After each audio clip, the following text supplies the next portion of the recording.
Could I get another advance, Mr. Nandi? Just make sure it's properly logged. I'll note it next to the others, sir.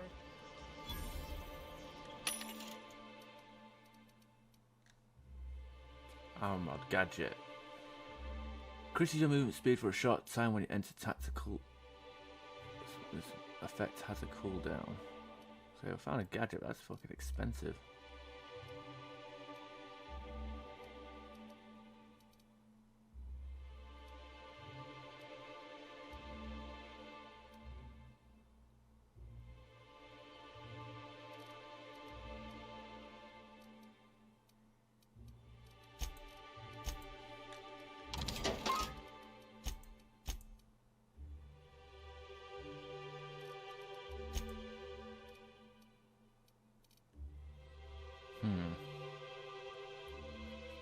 No, I'm not buying that.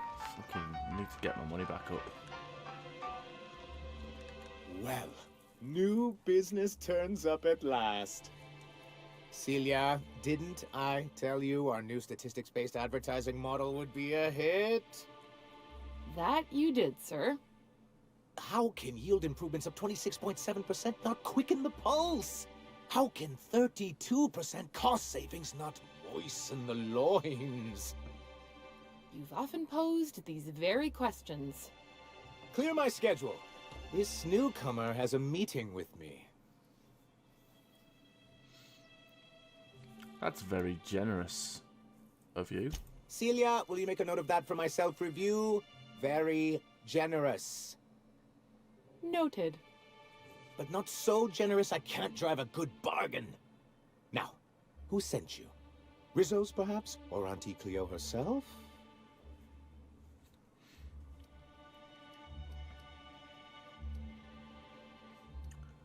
I need you to shut off the broadcasts. Oh. I suppose that means you aren't here for the Saltuna.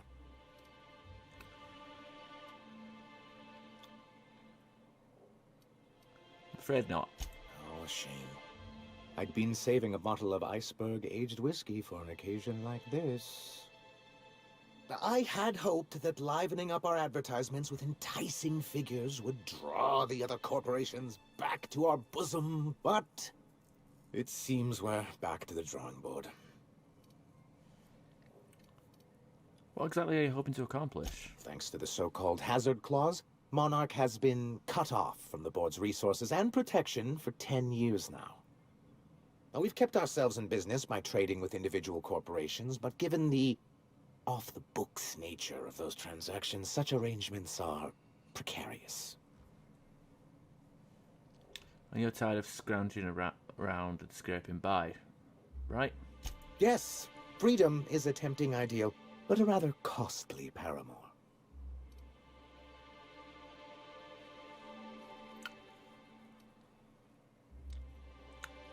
So what do you mean to do about it? Well, Mr. Nandi here has a rather ingenious plan to get MSI restored to the board. On our terms, mind you. And if our advertising scheme hasn't borne fruit, then perhaps it's time we took matters into our own hands. This lady knows what's going on. It's true, our Celia is an alarmingly competent middle manager. At any other company, she'd be wasted in data entry. The plan she refers to is a two-pronged approach, and the first part involves seeing Stellar Bay properly defended. You seem to have a bit of a Rapsidon problem. And a Mantisaur problem. And a Marauder problem. Many, many problems, but they can all be solved with a Bolt 52 cartridge. If you can get us what we need to rejoin the board, starting with the Bolt 52, we won't need to advertise anymore. We can stop our transmissions altogether. And you'll have a powerful ally on the board. This Bolt 52 sounds useful. What is it? Why, one of the strongest defenses in Halcyon. An extremely powerful ordnance.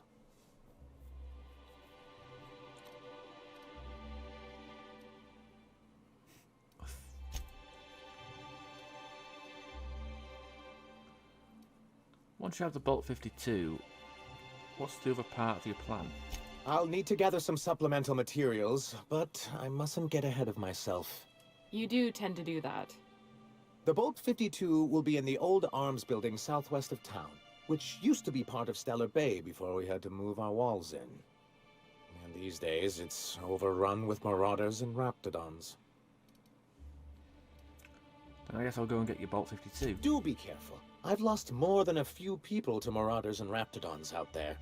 Oh, and while you're at it, there should be a terminal in the arms building with some dangerous information. Perhaps you could delete it so it doesn't fall into the wrong hands. Before I go, I need to ask you something. What can I do for you? I need MSI to stop broadcasting your jamming Devil's Peak station. You think we're the problem? Have you even heard the nonsense Graham is spewing? It isn't easy keeping a town like Stellar Bay afloat, especially without the board's backing. We need that frequency to reach our trading partners. I'll deal with Graham then. Right now I'm talking to you. My, you know how to take control of a situation, don't you? It's warm in here. Is anyone else warm? What he means to say is that we won't need that frequency once we're able to get MSI restored to the board. And the first step is getting the Bolt 52. I met Grim, the land pad guard. I see. And was his delivery of the MSI authorized greeting up to snuff? Did a bang up job. Well, that's excellent. I'll see that your feedback makes it into his review. What else can I do for you? I have questions about MSI and the good old days. Then it's good that I keep such meticulous notes. How did MSI get kicked off the board in the first place? I've asked myself the same thing many times, especially seeing as the legal mechanisms we employed were part of the board's own bylaws. Do you mean that you initiated your own removal from the board? Not intentionally, though that's technically true. For many years, this planet was home to as many corporations as Terra 2. But back then, it was known as Terra 1. What happened to the other corporations? As you may have noticed, this planet has more than its share of hazards. And as the other corporations began to tally their losses, they decided to pull out. Seems wise. MSI's leadership at the time certainly thought so, but there were others of us who saw an opportunity. The chance to improve working hours and conditions, to reform MSI from the ground up. Meaning you and Graham, right? Ah, so you've heard about our prior acquaintance. No sense in being coy about it. We're partners now, aren't we? I suppose you're right. Graham's always had a way with words. Strange as it may seem, I suspect he'd have quite the corporate career if he weren't so radical. Graham seemed like a reasonable man years ago. We both agreed that MSI's treatment of its workers was untenable. I thought reforms would be enough. I didn't realize he wanted to abolish the corporate system entirely.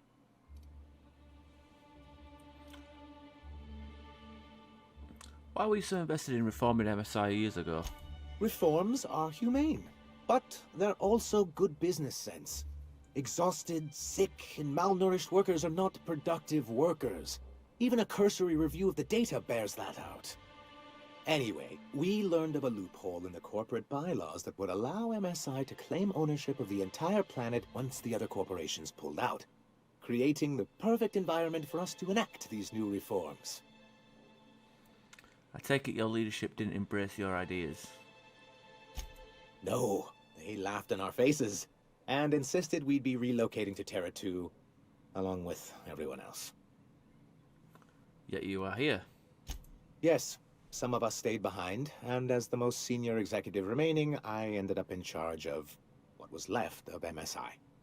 I moved forward with our planned reforms, as well as our strategy to assume ownership of the planet. Yet not long after I renamed it Monarch, the other corporations dislodged us from the board and began an official campaign to paint us as lawless savages. That's low, even for them. I don't think I realized how far they'd stoop. Everything we did was legal and above board. We followed their rules, and yet they still found reasons to declare us outlaws. I do think there's something useful in a governing body like the board. Something that keeps us from anarchy, but I dearly wish it functioned differently. What exactly do you want back? Why exactly do you want to back on the ball? Why wouldn't anyone?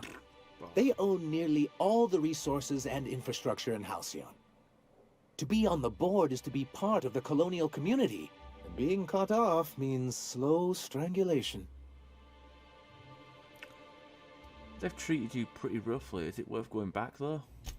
I'm not a man to put pride before progress. If membership on the board can ease our hardships and provide us with opportunities, then that's the path I mean to pursue. Besides, I'm hopeful that additional leverage on our part will allow us a more equitable relationship. Leverage? Don't get ahead of yourself, sir. Yes. It'll be easier to explain once we have the Pt.32. My hope is to maintain the reforms we've managed here, and who knows? Perhaps once we're restored, we could spread them to other corporations. What's the hazard clause? It's a legal provision that gives the board the authority to cordon off any planet or location that it deems dangerous. For the greater good. Allegedly.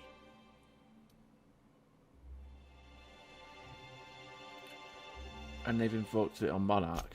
Yes, making all of MSI criminals in the board's eyes. Rather hard to run a business that way. You didn't tell me that Hiram found the loophole giving MSI control of Monarch. Well, technically he may have suggested it, but he certainly wasn't doing the paperwork himself.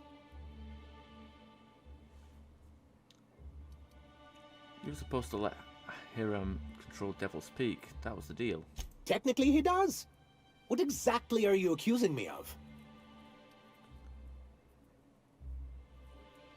You can't do much with the station while the airwaves are jammed. Until we're back on the board, I need to run those advertisements. If there's no business on Monarch, then we all starve.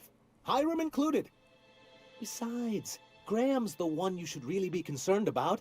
His propaganda does nothing but crowd the frequency. It's all about something else. What can I do for you? Let's go. Greetings, and welcome to Monarch Stellar Industries, producers and purveyors of the finest salt tuna in Halcyon.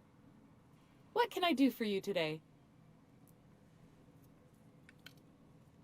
What was that exchange about? You having money trouble? Not at all. Mr. Nandi treats us all right and pays us well. I just spent most of my paycheck on Raptidon acid. Do you normally blow your money on Raptidon parts? Laws, no. Sometimes it's canid teeth, or a mantis worm wings. Whatever Sebastian has in stock, really. Why are you buying so much from Sebastian? So I can talk to him, of course. He doesn't get going about much else. Sort of the strong, silent type. Unfortunately, my apartment's kind of filling up with his stuff. And some of the neighbors are complaining about the smell. Maybe I can talk to him for you. Oh, just ask him on a date. I couldn't. What if he says no? Hey, maybe you could ask him for me. I mean, a no would still be bad, but it won't be quite as embarrassing if you ask. Oh, Mr. Nandi's doing that thing where he breathes through his nose real slowly. I'd better get back to work. Well, I'm curious. What do you see in Sebastian? He doesn't talk much, but he's got this quiet intensity, you know? Like there's stuff going on inside his head that you have no idea about. Plus, he's got great legs. It's hard to find a man who doesn't skimp on lower body exercises.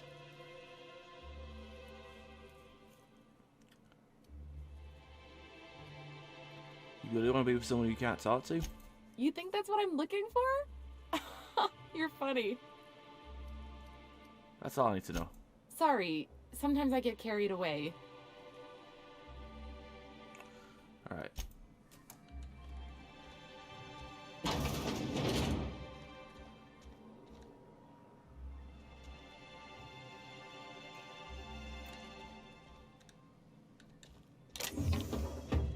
Alright, let's have a Gandhi.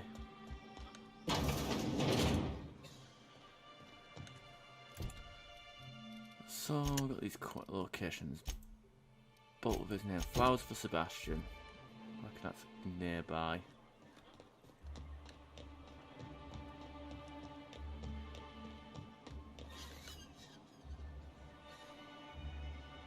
Hello, stranger. Can I interest you in a raptidon tongue? Or maybe some canid toenails? You look like a man who's looking for some mostly fresh animal parts? Mostly fresh? Why would I want any of that? I don't know. Celia usually buys whatever I have, and Mr. Pickett seemed real interested. So I thought maybe I was onto something. Mr. Pickett? He came to Stellar Bay years ago, just before the board cut us off. Ended up stuck here. He was always real interested in our monsters. Mantiqueens, especially. Have you seen a Mantiqueen? Sure. They're real big. Hard to miss them. Why is he interested in Mantiqueens? Who wouldn't be? People who value self-preservation, Sebastian. Now that just sounds like a fancy way to say boring people. Where have you seen a Mantiqueen? Well, I could send you to the same place I sent Mr. Pickett. But I haven't seen him in a few weeks. To tell true, I'm starting to get a bit worried about him. Tell you what, I'll tell you where I sent Mr. Pickett if you promise to look for him. Help him out if he's got himself in trouble. Fair deal? Sure, I'll keep an eye out for him. All right then. Leave town through the southern gate, the one right here, and head past the abandoned ruins. Last Mantiqueen I saw was in the wilds out that-a-ways. Could be Mr. Pickett still out there too. About Mr. Pickett. Yeah, you find him yet? Let's talk about something else. Like what? Let's talk about Celia. Huh. I haven't seen her in a few days, but I've been meaning to ask her how that raptidon acid is working out. I hope it's working okay, because no one else really seems interested in this stuff. She likes you. Nice of you to say. I like her too. She's interested in you romantically. Wait, I see what's going on. She put you up to this so she could get a discount, Don't get me wrong. I'd like to give her a discount. She's a real fine lady. Always talks nice and slow, so I understand. But if I give her one, I won't hardly make a bit, on account of no one else having any use for raptidon tongues. Don't take my word for it. Spend some time with her. I promise you she won't ask for a discount. You sound pretty sure. And she is awful nice. Okay, I'll do it. Once her shift ends, we'll go someplace nice. Maybe to Chef Raymond's.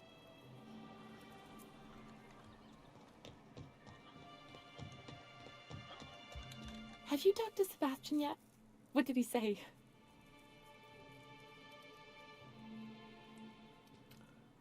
He said he'll go on a date with you.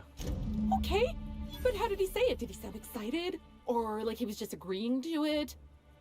Was he like, yay, a date with Celia? I've secretly been waiting for this. Or was it more, sure, I don't have anything else going on?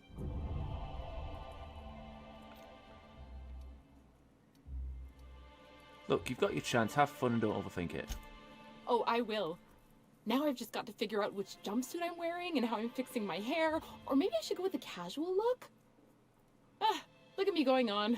I'm sure you've got other things to do, and Mr. Nandi's giving me that back-to-work look. Anyhow, thank you. Thanks again for setting me up with Sebastian. Is there anything else I can help you with? Grim asked me to check with you about his toss ball poster. You know, sending you is the first bright idea I've seen from that man, because I told him to stop bothering me about it a week ago. I still don't know anything about it, but if you want to help him, Velma's the one to ask. She's in the warehouse. But I'll warn you, Grim wore her patience thin a long time ago. Thanks, I'll do that.